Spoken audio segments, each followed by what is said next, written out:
Welcome back to my YouTube channel. So இந்த நம்ம என்ன பார்க்க போகிறோம் அப்படின்னு சொன்னால், மதினாவுக்கு போகிறது, மதினாவில் நாங்கள் என்னென்ன பார்த்தோம், அடுத்தது மதினாவில் எங்களுடைய பெருநாள் தொழுகை எப்படி இருந்துச்சு. ஸோ நாங்கள் ஃபெஸ்ட்டுக்கு மதினா போகும்போது மஸ்ஜிதுல் குபா, அதாவது நபி ஸல்லல்லாஹு அலைஹி வஸல்லம் அவங்க மக்காலிருந்தே மதினாவுக்கு போய் தங்களோட கையால் அடிக்கல் வச்சு கட்டினது தான் இந்த மஸ்ஜிதுல் குபா பள்ளி.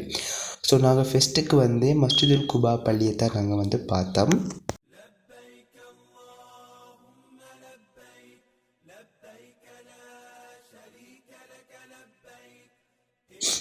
அதாவது அந்த காலத்தில் மிகவும் அழகாக, அதாவது கட்டிட நிர்மாணிப்பு மிகவும் அழகாகவும் ரொம்ப நேர்த்தியாகவும் இந்த மஸ்ஜிதுல் குபா கட்டியிருந்தாங்க. மாஷா அல்லான்னு நான் ஃபஸ்ட் டைம் பார்த்தது. ஸோ என்ன சொல்கிறது, ரொம்பவே அழகாக இருந்துச்சு. ஸோ நாங்கள் அங்கே போய்த்து அதெல்லாம் பார்த்துட்டு மஸ்ஜிதுல் குபா 2 ரக்காத் சுன்னத்து தொழுகை தொழுதுட்டு நாங்கள் அடுத்த இடத்துக்கு போனோம்.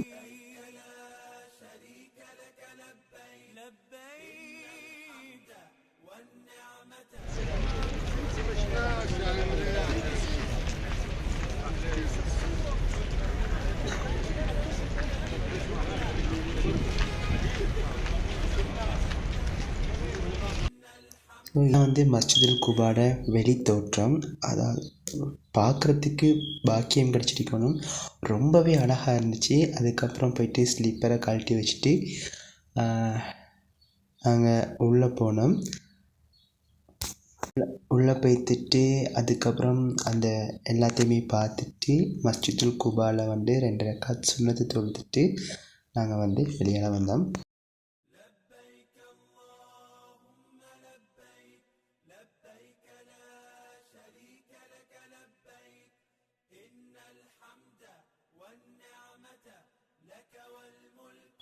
மஸ்ஜிதுல் குபா பார்த்த பிறகு நாங்கள் பார்த்த இடம் மஸ்ஜிதுல் கிப்லத்தைன், அதாவது 2 கிப்லா இங்கே இருக்குது.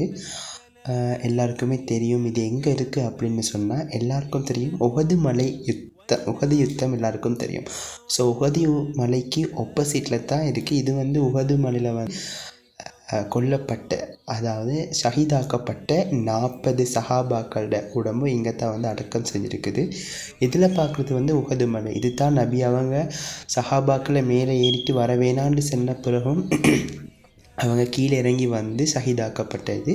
ஸோ நாங்கள் அடுத்த பார்த்தது உஹது மலை தான்.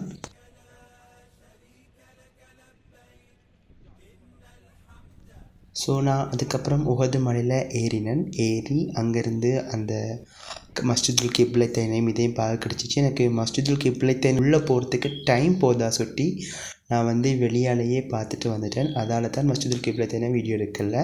அதுக்கப்புறம் வெளியில் பொருட்களை விற்பனை செஞ்சுருந்தாங்க. அதாவது நம்ம நாட்டிலேருந்து மக்கா மதீனாவுக்கு உம்ரா செய்ய வரவங்க எங்கே விலை குறைவாக பொருட்களை எடுத்துகிட்டு போகலாம்.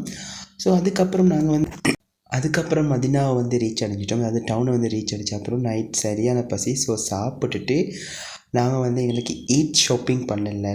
ஸோ அதுக்கப்புறம் போய்ட்டு ஈத் ஷாப்பிங் போயிட்டு இருந்தோம். அங்கே விலை குறைவாகவும் நல்ல உடுப்புகள் இருந்துச்சு. பட் எங்களுக்கு டைம் கிடைக்கல எல்லா கடையிலையும் போய்ட்டு வீடியோஸ் எடுக்கிறதுக்கும் அடுத்தது எனக்கு உடுப்பு எடுக்கிறதுக்கும். ஸோ நான் போயிட்டு ஒரு ஜுப்பா ஒன்று எடுத்துகிட்டு ஒரு 2 மணி 3 மணி ஆக்கிலேயே மக்கள் பெருநாள் தொழுகைக்காக விரைஞ்சி கொண்டே போயிட்டு தாங்க. எங்கன்னு சொன்னால் மஸ்ஜிது நபவியை. ஸோ நாங்களும் போய்ட்டு டக்குன்னு குளிச்சுட்டு ஜுப்பாவை போட்டுட்டு பெருநாள் தொழுகைக்கு போயிருந்தோம். ஸோ மார்னிங் 6:30 போல் பெருநாள் தொழுகை ஸ்டார்ட் ஆகிருந்துச்சு. ஸோ பெருநாள் தொழுகை முடிஞ்ச அப்புறம் நாங்களும் திருப்பி எங்களை ரியாத்துக்கு வரத்துக்கு வெளிக்கிட்டோம். அல்ஹம்துலில்லாஹ்னு நிறைய சனம் பெருநாள் தொழுகை முடிஞ்சு வெளியில் போகும்போது கடும் கஷ்டப்பட்டு தான் வெளியில் போனது. ஏன்னா அவ்வளோ சனமாக இருந்துச்சு. மஸ்ஜிது நபவியில் எங்களுக்கு உள்ளே போகிறதுக்கே சான்ஸ் கிடைக்கல.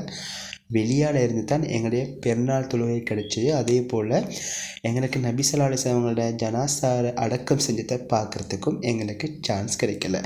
ஸோ அதுக்கப்புறம் நாங்கள் ரியாத்துக்கு போயிட்டு இருந்துச்சோம். மற்றும் ஒரு வீடியோவில் சந்திப்போம். அது வரைக்கும் உங்களிடமிருக்கும் நான் அஃப்னாஸ். மறக்காமல் என் வீடியோவை லைக் பண்ணுங்கள், சப்ஸ்கிரைப் பண்ணுங்கள், அதே போல் ஷேர் பண்ணுங்கள்.